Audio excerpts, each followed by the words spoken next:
先天性心脏病我们一共是1分到9分，分数越高越复杂，但是他这个基本上就是一个2分左右的一个先心病，所以他这个预后非常好。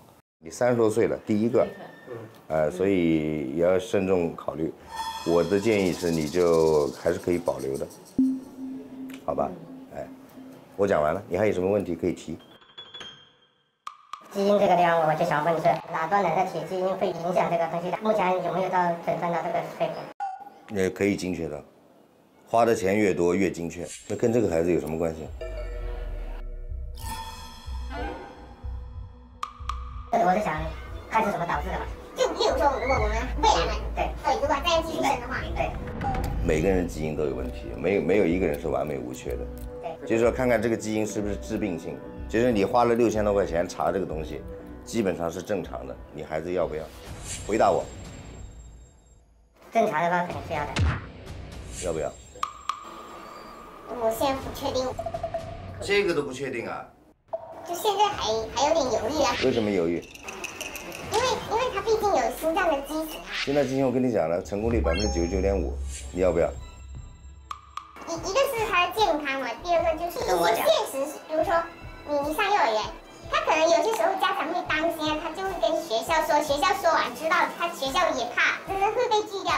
跟正常人一样，听懂了没有？什么叫正常人？你干什么，他干什么？就是那你不需要跟学校报备说他有。我都治好了，我跟他报什么备啊？那因为我们现在还不知道这个宝宝是男是女，那他以后跟男女有什么关系？他自己以后如果你听我讲，什么至于能不能跑步、跑100米、打篮球、上学、考大学，就不要再问我了，因为我已经跟你讲过这个前提了，和正常人一样5个字，听懂了没有？你不要追求那些细节的东西，现在你把大的原则先定下来。现在我理解了，你们两个还没决定要呢，是不是这个问题？对，就是要咨询专家的意见啊。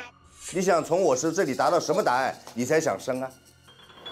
要得到这些足够的信息之类的。我已经足够了，我已经跟你讲完了。就是还有他这里不是写的什么2道杠3道杠会反流，如果手术那个啥的话，就是这些你先把大的原则定下来，这技术问题不是你考虑的，是我考虑的。你们两个这个纠结程度啊，超过我99%的患者了。你们两个 relax，easy your mind， 听懂没有？你两个纠结的几乎，你现在已经两个共赴黄泉那个感觉了，我感觉。你们两个他纠结，你比他还要纠结，你这个事儿没法办。你要宽慰他、安慰他，显示出男子汉的胸怀、宽容、包容。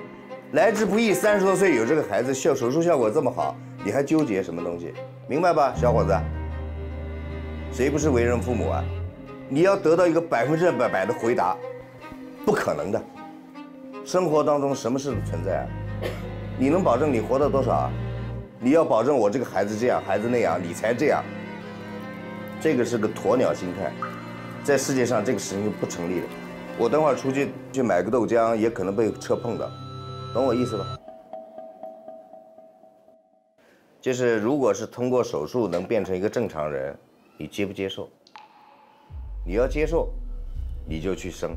你如果说我即使做了手术了，变成正常人了，我也不想要，我想要一个完整的孩子，你们就不要。这是给你们现在可能最实际的说法，承认吧？那就行了，那你们就考虑吧，好吧？我知道你们的想法，你听我讲完。我始终告诉你是正常人，你始终认为他还不是正常人，这是你的表象。你们两个从内心里是拒绝这个的，就是即使做了手术了，变成正常人了，我也不大能接受，是不是这样？我问你们啊，不是有一点，那就是。所以呢，你就不要再问我了，你也不要再去复查了，没有意义。